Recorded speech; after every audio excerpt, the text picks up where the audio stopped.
दोस्तों, अगर आप हर किसी अजनबी को हेलो कहते हैं तो इस बात की संभावना भी बढ़ जाती है कि आपको अपने सपनों का जीवन साथी बहुत ही जल्दी मिल जाएगा। अगर आप हर दिन नौकरी के लिए ईमेल भेजते हैं तो इस बात की संभावना भी बढ़ जाती है कि आपको अपनी सपनों की नौकरी बहुत ही जल्दी मिल जाएगी। आपके कार्य ही आपके भाग्य को तय करते हैं और आपकी निष्क्रियता भी यही करती है। दोस्तों, आपका जो भाग्य है वो आपकी खुशकिस्मती नहीं है।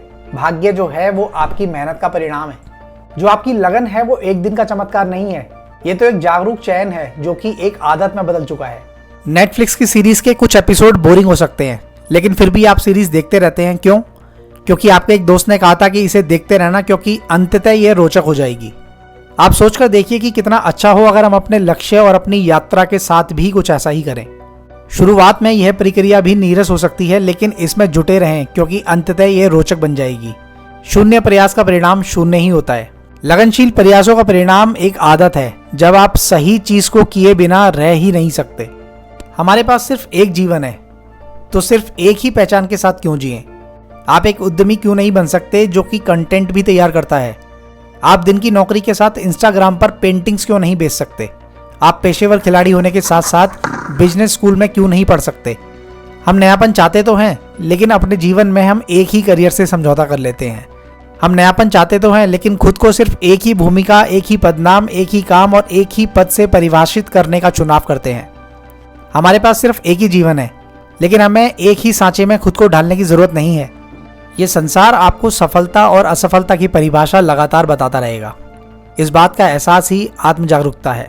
आपको नौकरी मिल गई, सफलता। पड़ोसी से कम पैकेज वाली मिली, असफलता। 25 साल की उम्र तक शादी हो गई, सफलता।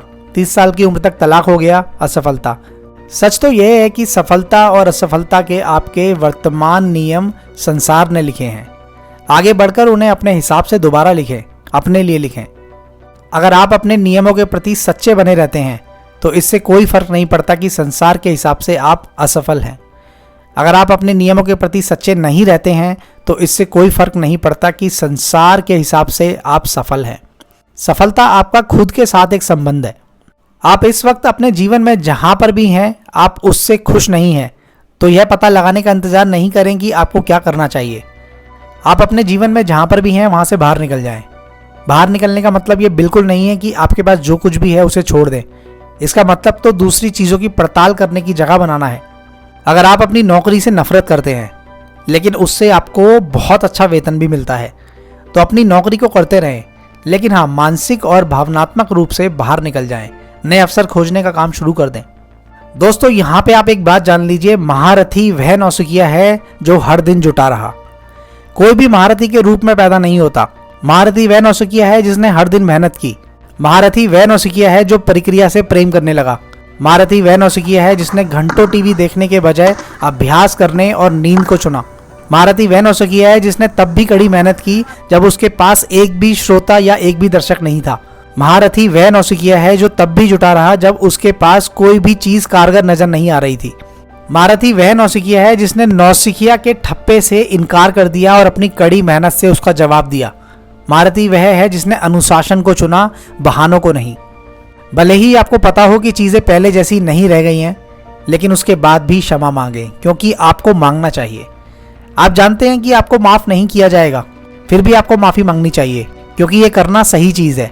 सामने वाला यही चाहता है। संबंध में सामने वाले व्यक्ति के प्रति हमारी भूमिका यही है। हो सकता है कि आप अपने हिसाब से गलत नहीं हो, लेकिन अगर दूसरों से ऋण मुक्ति होने के लिए आपको उनसे क्षमा मांगने की जरूरत है तो उनसे क्षमा मांगना एक अच्छी चीज है।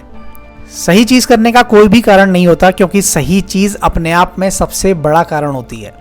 आपके साथ जैसा बर्ताव किया जाता है उससे ये बिल्कुल भी अंदाजा ना लगाएं कि आप कितने मूल्यवान हैं, क्योंकि संसार आपके साथ वैसा ही बर्ताव करेगा जैसा वो करना चाहता है। यह बात आपके नियंत्रण में नहीं है और ना ही आप इसे नियंत्रित कर सकते हैं।